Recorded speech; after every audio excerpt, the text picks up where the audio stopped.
Quando o assunto é cultura, não se pode deixar de falar dos grupos de teatro e da vocação da cidade para o cinema. Além disso, espaços como o Centro Cultural Bernardo Mascarenhas e o Mariano Procópio se destacam pela beleza arquitetônica e tradição na cidade. Juiz de Fora nasce das canções dos tropeiros, das noites em que eles se reúnem em volta da fogueira para contar causos, uma coisa bem mineira. Depois, Juiz de Fora recebe as escolas. E nessas escolas, nas quais nós temos muitas escolas religiosas, essa cultura europeia chega a essa cidade.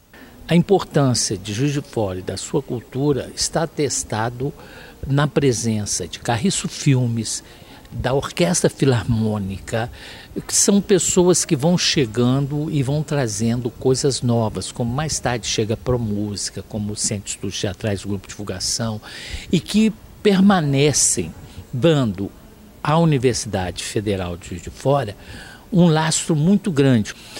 Além disso, nós temos a dança. Indiscutivelmente, cito Sueli Costa, que é uma compositora de alto nível. Você tem cantoras também de grande nível. Cada esquina você acha um grupo de teatro, você encontra um grupo de pagode, um grupo de dança. Ela é uma exportadora de cultura. A Companhia Têxtil Bernardo Mascarenhas começou a funcionar em maio de 1888 com 60 teares ingleses. 10 anos depois, foi a primeira no país a utilizar o motor elétrico Westinghouse, sendo também pioneira em ter música ambiente em suas instalações.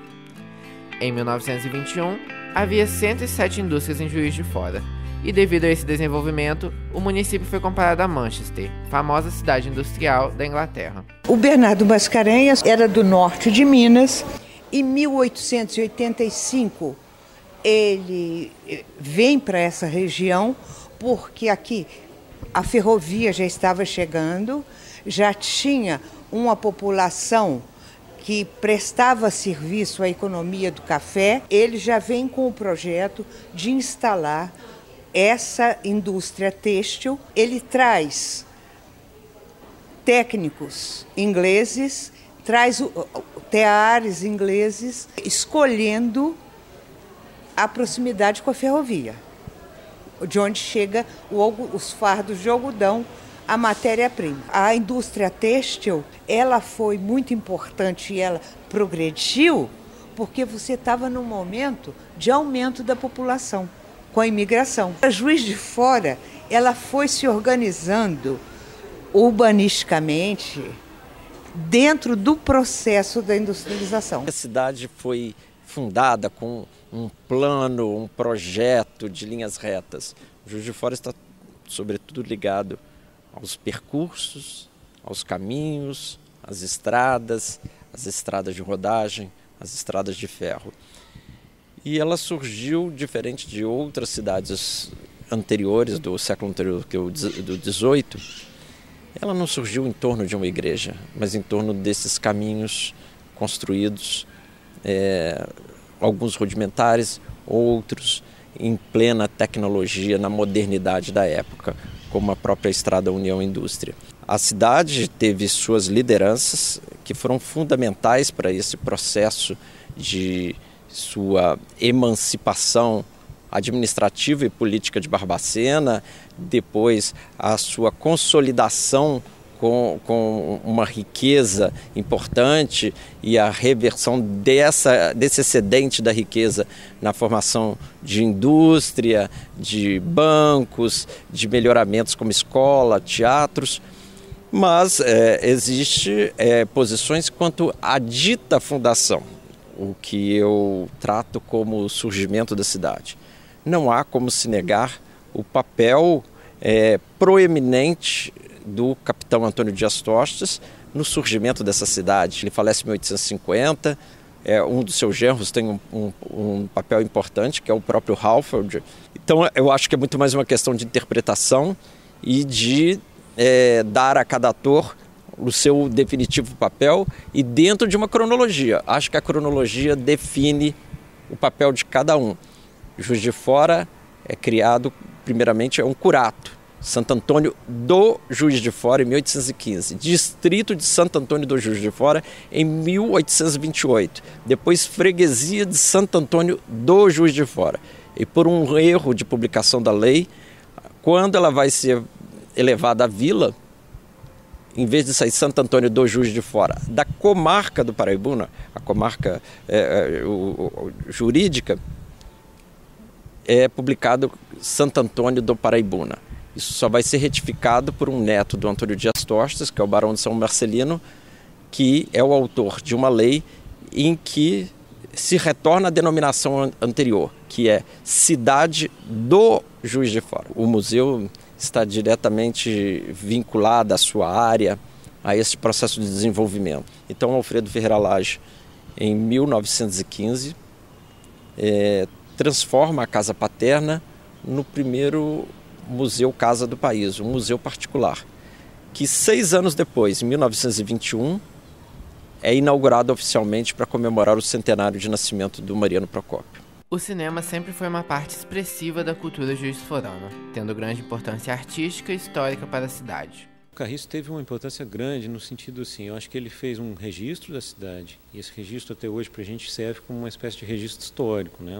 São imagens que dizem respeito a uma época, e eu acho que é difícil você hoje consultar sobre esse período lá do final dos anos 20 até os anos 50, sobre Juiz de Fora, sem recorrer às imagens do Carriço. Então, de certa forma, ele foi um cinejornalista que fez um registro da cidade.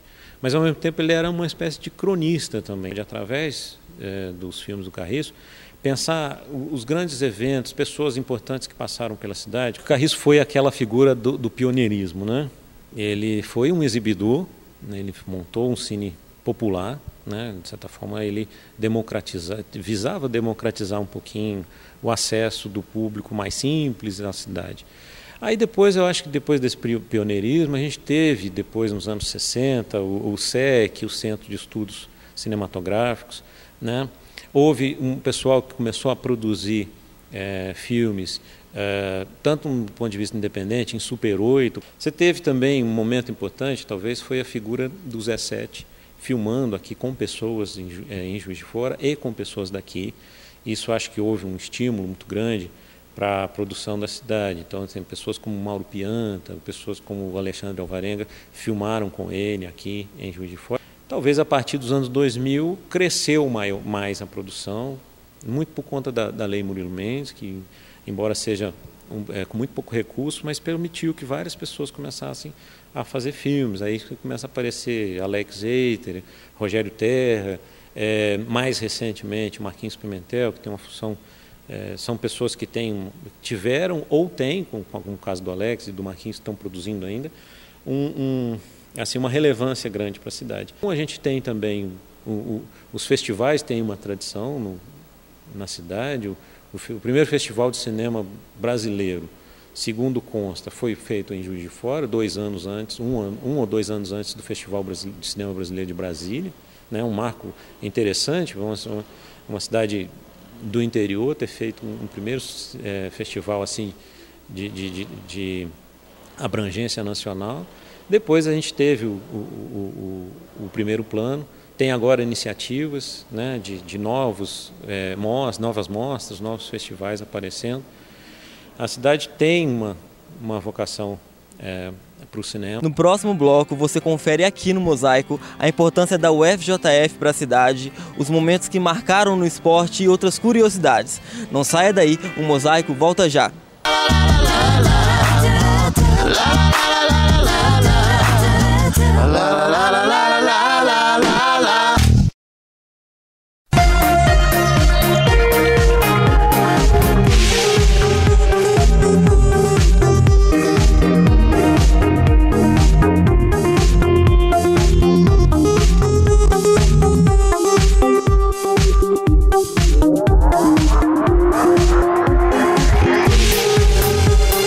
Empório Bahama Centro, a mais avançada tecnologia em supermercado em Minas Gerais.